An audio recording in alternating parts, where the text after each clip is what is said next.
नमस्कार, मी doctor Suresh, teacher education simplified चॅनलमध्ये आपलं स्वागत आहे. या व्हिडिओमधून आपण TET पेपर 1च्या 30 प्रश्नांचा सराव करणार आहोत. या प्रश्नांच्या माध्यमातून आपण आपलं ज्ञान तपासून बघा आणि ज्या प्रश्नांची उत्तरं आपल्याला येणार नाहीत त्याची कॉन्सेप्ट क्लिअर करून घेऊन आपण आपली पुढील वाटचाल करा. तर सुरुवात करूया. हे 30 प्रश्न एकानंतर एक येतील. आपण रँडमली कोणत्याही उत्तरावर क्लिक करू जेणेकरून त्याचं बरोबर उत्तर आपल्याला इथे कोणतं आहे ते सुद्धा दिसणार आहे. प्रश्न क्रमांक 1. जिम पियाजे यांच्या बोधात्मक विकास सिद्धांतानुसार खालीलपैकी कोणत्या अवस्थेत बालक विपर्यास क्रिया पूर्णपणे आत्मसात करू शकते परंतु अमूर्त संकल्पनांमध्ये अडचण येते. म्हणजे त्यांना मूर्त गोष्टी लक्षात येतात पण अमूर्त गोष्टी ॲबस्ट्रॅक्ट थिंकिंग होत नाही. तर आपण रँडमली क्लिक करूया. खाली हिंट आहे की 7 ते 11 वर्षे वयोगटातील मुलांमध्ये दिसून येते. आपण रँडमली क्लिक करूया. तर हे उत्तर बरोबर आहे. आपण क्लिक केल्यानंतर आपल्याला इथे समोर दिसतंय की मूर्त क्रियात्मक अवस्थेमध्ये मुले प्रत्यक्ष किंवा मूर्त वस्तूंच्या बाबतीत तर्कशुद्ध विचार व उलट प्रक्रिया वापर करू शकतात पण अमूर्त विचारांची क्षमता या वयामध्ये अजून विकसित झालेली नसते. प्रश्न क्रमांक 2.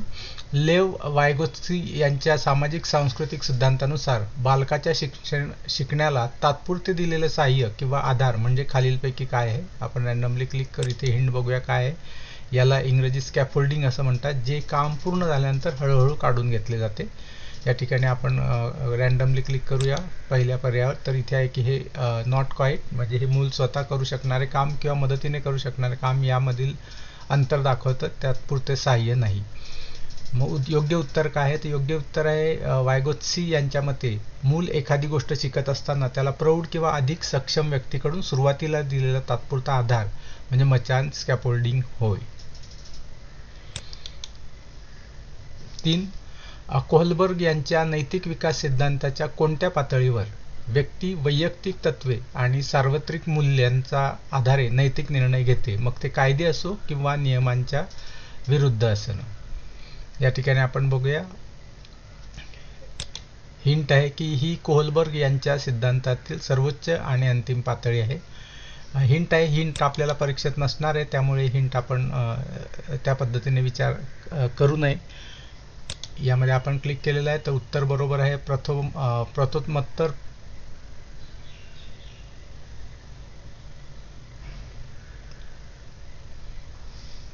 या ठिकाणी उत्तर आहे प्रथोत्तर पातळी नैतिकतेचा आधार हा वैयक्तिक विवेकी मानवी हक्क आणि सार्वत्रिक न्याय ही मूल्ये असतात जी सामाजिक नियमांपेक्षा वरचढ मानली जातात. 4. थॉर्नडाईक यांच्या अध्ययनोपपत्तीनुसार एखाद्या उद्दीपकाला योग्य प्रतिसाद मिळून त्याचे दृढ संबंध निर्माण होण्यासाठी खालीलपैकी कोणता नियम सर्वात प्रभावी ठरतो. परिणामाचा नियम, अभ्यासाचा नियम, सिद्धतेचा नियम किंवा बहुप्रतिक्रियांचा नियम. आपण रँडमली क्लिक करूया. पहिल्या ऑप्शनवर हा बरोबर आहे. परिणामाचा नियम. कोणत्या पद्धतीचे परिणामाला सामोरे जाणार आहोत हे लक्षात आल्यानंतर जे सकारात्मक परिणाम असतील त्या दृष्टीने त्या उद्दीपकाला जास्तीत जास्त रिस्पॉन्स देण्याचा प्रयत्न केला जातो. प्रश्न क्रमांक 5. अध्ययन उपपत्तींमधील अभिजात अभिसंधान आणि साधक अभिसंधान यातील मुख्य फरक कोणता आहे. योग्य उत्तर आपल्याला इथे दिसते. अभिजात अभिसंधान उद्दीपकांवर आधारित असतं तर साधक अभिसंधान प्रतिसादाच्या परिणामांवर आधारित असतं. म्हणजे कोणता स्टिम्युलस समोर आहे त्याच्यानुसार अभिजात अभिसंधान येतं. जसं आपण तो पावलोवचा प्रयोग आठवत असेल आपल्याला. कुत्र्याचा घंट्याला किंवा बेलला तो प्रतिसाद देत असतो आणि अभिजात आणि साधक अभिसंधानामध्ये कबुतराच्या प्रयोगामध्ये लाल आणि हिरव्या बटनचा असं लक्षात आलं असेल की कोणत्या बटनमुळे त्याला जेवण मिळतं किंवा दाणे मिळतात त्यावरच तो क्लिक करत असतो. म्हणून पॅवलॉव यांच्या अभिजात अभिसंधानामध्ये उद्दीपकांची सांधेजोड होते आणि स्किनरच्या याच्या साधक अभिसंधानात प्रतिसादानंतर मिळणारे प्रबलीकरण महत्त्वाचे ठरते. 6. शिक्षकाने वर्गात अध्यापन करताना विद्यार्थ्यांना स्वतंत्रपणे विचार करण्यास व स्वतःहून नियम शोधण्यात प्रोत्साहन दिल्यास तो खालीलपैकी कोणत्या अध्यापन पद्धतीचा वापर करत आहे. प्रकल्प, व्याख्यान, अवगामी, उद्गामी. तर आपण त्या ठिकाणी रँडमली क्लिक केल्यानंतर लक्षात आलं आहे की प्रश्न योग्य उत्तर आहे डी.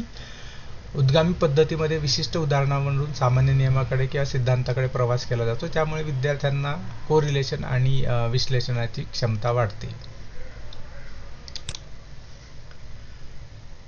7. सर्वसमावेशक शिक्षणात विशेष गरजा असणाऱ्या बालकांचा मुख्य प्रवाहात समावेश करण्यासाठी शिक्षकाची कोणती भूमिका सर्वात योग्य ठरेल?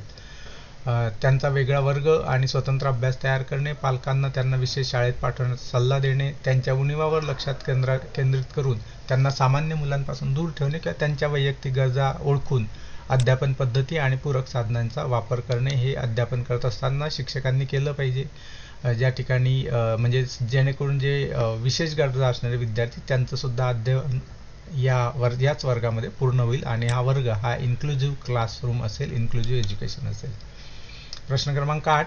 खालीलपैकी कोणत्या प्रकारच्या विचार प्रक्रियेमध्ये व्यक्ती दिलेल्या माहितीच्या पलीकडे जाऊन अनेक नवनवीन आणि कल्पक उपायांचा शोध घेते? डायव्हर्जंट थिंकिंग, बहुविध विचार किंवा बहुकेंद्रित विचार, एककेंद्रित विचार, कन्व्हर्जंट थिंकिंग, तार्किक विचार किंवा स्मरण विचार.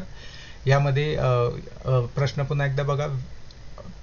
या विचार प्रक्रियेमध्ये दिलेल्या माहितीच्या पलीकडे जाऊन अनेक वेगवेगळ्या उपायांचा शोध घेतला जातो. विशाखा किंवा बहुविध विचार किंवा सर्जनशील विचारामध्ये एका समस्येसाठी अनेक नवनवीन वेगवेगळे ऑप्शन विचारात घेतले जातात.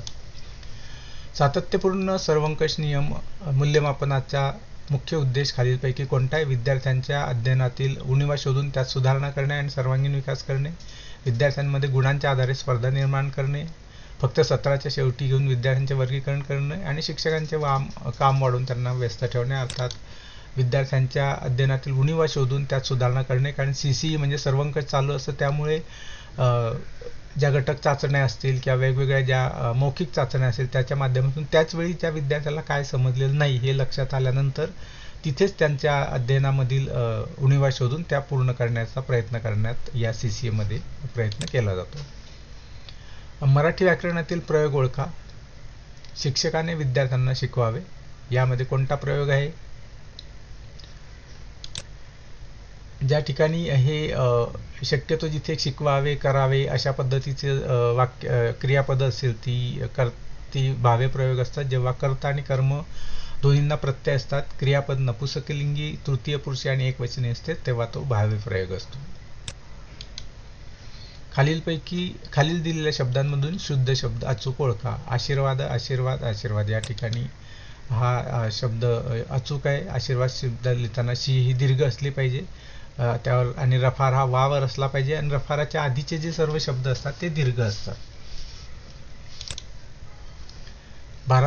मराठीतील तुळशीपत्र ठेवणे या वाक्यप्रचाराचा योग्य अर्थ काय आहे? घरात तुळशीचे रोप लावणे, एखाद्या गोष्टीचा पूर्णपणे त्याग करणे किंवा हक्क सोडणे, एखाद्याला भेटवस्तू देणे किंवा तुळशीची पूजा करणे.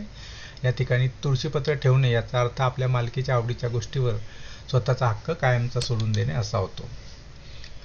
पुढील काव्यपंक्तीतील अलंकार ओळखा. उत्तुंग गगनचुंबी अट्टालिका जणू नभाला कवेत घेण्यास सरसावल्या होत्या. या ठिकाणी कोणत्या पद्धतीचा अलंकार आहे? हा उत्प्रेक्ष अलंकार आहे. जेव्हा उपमेय हे जणू उपमानच आहे अशी कल्पना केली जाते आणि एकाच वाक्यात जणू आणि जणू काय हे शब्द येतात, तो उत्प्रेक्ष अलंकार असतो. हे लक्षात घ्या. जणू आणि जणू काय हे शब्द त्यात आले तर तो निश्चितपणे उत्प्रेक्ष अलंकार असतो. मराठी भाषेत एकूण किती स्वर पारंपरिक आणि आधी इंग्रजीचा समावेश करून आणि स्वरादी मानले जातात? त्यापैकी कोणते आहेत? आपण रँडमली क्लिक करूया. आणि 14 स्वर आणि 2 स्वरादी आहे, कारण की आधी ॲ आणि अ हे 2चा समावेश करण्यात आलेला आहे आणि आ नंतर. अशा हे 2 नवीन आपण इंग्रजीतून घेतलेले आहेत, त्यामुळे एकूण 14 स्वर आहेत आणि 2 स्वरादी आहेत. 15 क्षणोक्षणी आणि घरोघरी हे शब्द मराठीतील कोणत्या समास प्रकाराची उदाहरणे आहेत? या ठिकाणी हा अव्ययीभाव समास आहे. ज्या समासात पहिले पद महत्त्वाचे असते किंवा संपूर्ण शब्द क्रियाविशेषण अव्ययासारखा वापरले जातो, म्हणजे येथे शब्दांची द्विरुक्ती झाली आहे आणि या द्विरुक्तीमुळेच तो अव्ययीभाव समास आहे. म्हणजे अशा पद्धतीचे जे शब्द असतील क्षणोक्षणी घरी ते अव्ययीभाव समासाचे असतील, हे लक्षात ठेवा. खालीलपैकी कोणती मराठीतील पहिली सामाजिक कादंबरी मानली जाते आणि तिचे लेखक कोण आहेत? पहिली सामाजिक कादंबरी जी ती यमुना पर्यटन बाबा पद्मनजी लिखित ही पहिली सामाजिक कादंबरी मानली जाते. 17 गणिताच्या प्रश्नात जर 2 संख्यांचा लसावी 240 आणि मसावी 12 आहे तर त्यापैकी, आणि जर त्यापैकी एक संख्या 60 असेल तर दुसरी संख्या कोणती असेल. या ठिकाणी आपण रॅन्डमली क्लिक करूया आणि योग्य उत्तर आहे नियम पहिली संख्या गुणिले दुसरी संख्या बरोबर लसावी गुणिले मसावी, म्हणून या ठिकाणी 48 हे उत्तर आलेले आहे. तुम्ही सॉल्व करून बघा सूत्रानुसार, म्हणजे आपल्या लक्षात येईल. एका आयताकृती शेताची लांबी त्याच्या रुंदीच्या दुप्पट आहे आणि जर क्षेत्रफळ 512 चौरस किलोमीटर असेल तर त्या शेताची परिमिती किती असेल, पेरिमीटर किती असेल. या ठिकाणी हे आपल्याला सॉल्व करून बघावं लागणार आहे. त्याचा फॉर्म्युला दिलेला आहे, फॉर्म्युलाप्रमाणे आपण सॉल्व करून बघा, हे आपलं उत्तर बरोबर येईल. ह्या अशा प्रकारच्या प्रश्नांचा सराव करा, फॉर्म्युले लक्षात ठेवा आणि त्या आधारे सराव करून या प्रकारचे उत्तर शोधता येतील. या प्रकारच्या गणिताच्या प्रश्नामध्ये एक महत्त्वाचा फायदा आणि महत्त्वाचा धोका असा असतो की याचं उत्तर अगदी पूर्ण बरोबर येऊ शकतं किंवा पूर्ण चुकू शकतं. त्यामुळे शक्यता नाही, हे करून बघणं आणि याचे नियम आणि याचे सूत्र फॉर्म्युला लक्षात ठेवणं हे महत्त्वाचं आहे. 19 जर एका व्यवहारात 10% सूट आहे, डिस्काउंट दिल्यानंतरही दुकानाला 20% नफा होतो, तर त्या वस्तूची छापील किंमत खरेदी किंमत पेक्षा किती टक्के जास्त आहे. हे सुद्धा आपल्याला याचा जो फॉर्म्युला आहे तो फॉर्म्युला वापरून आपल्याला बघावं लागेल. समजा खरेदी किंमत 100 रुपयांना नफा 20% आहे, हे वगैरे वगैरे दिले, तर हा आपण जो फॉर्म्युला आहे तो फॉर्म्युला आपण लक्षात ठेवा आणि या फॉर्म्युलाप्रमाणे आपण ही किंमत काढा. हा सराव करण्याचा भाग आहे. इथे या प्रश्नाचं उत्तर काय हे महत्त्वाचं नाही, या ठिकाणी उत्तर कसं काढलेलं आहे हे आपण लक्षात घ्या.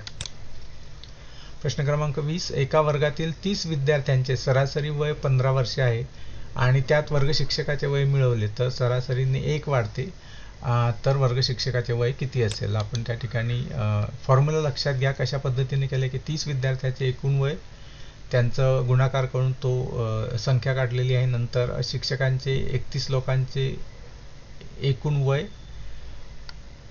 केलेले आहेत आणि त्याच्यातून हा वजाबाकी केलेली आहे. तर हा फॉर्म्युला लक्षात घ्यायचा, स्क्रीनशॉट फार तर काढून घ्या, म्हणजे जेणेकरून आपल्याला असे वयाचे प्रश्न आले तर ह्या सूत्राच्या मदतीने आपल्याला ते उत्तर मिळवता येईल. 21 गणिताच्या अध्यापनात शून्य या संकल्पनेची ओळख करून देण्यासाठी खालीलपैकी कोणत्या शैक्षणिक साधन सामग्री सर्वात जास्त उपयुक्त ठरेल. मण्यांची माळ किंवा ॲबॅकस, संख्या रेषा, रिकामे डबे, आलेख कागद आणि जिओ बोर्ड. तर यामध्ये आपल्याला संख्या रेषा शून्य काहीच नाही हे किंवा वस्तू काढून घेतल्यानंतर उरणारी स्थिती हे प्रत्यक्ष वस्तू किंवा रिकाम्या डब्यांच्या सहाय्याने बालकाला सहज समजवता येते. म्हणजे त्याला आपण 4 चॉकलेट दिले, नंतर चारही काढून घेतले तर त्याच्याकडे शून्य राहते हे त्याच्या लक्षात येईल. म्हणून प्रत्यक्षामध्ये रिअल ऑब्जेक्टचा उपयोग त्या ठिकाणी करणं जास्त सोयीचं असेल. 22 पर्यावरण किंवा परिसर अभ्यासाच्या स्वरूपाबाबत खालीलपैकी कोणते विधान सर्वात अचूक आहे.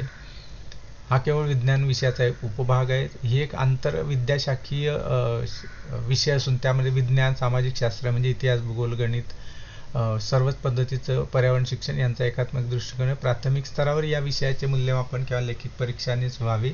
हा विषय केवळ वर्गातील पाठ्यपुस्तकापुरता मर्यादित ठेवा. या ठिकाणी NCF नुसार हा एक आंतरविद्याशाखीय विषय आहे ज्यामध्ये 3-4 विषयांचे एकत्रित अध्यापन होणार आहे.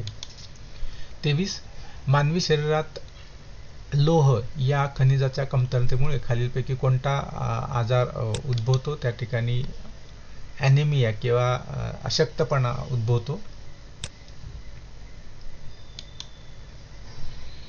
14 महाराष्ट्रातील राधानगरी अभयारण्य हे कोणत्या प्राण्यासाठी प्रामुख्याने प्रसिद्ध आहे. शेकरू, वाघ, माळढोक आणि गवा, रानगवा.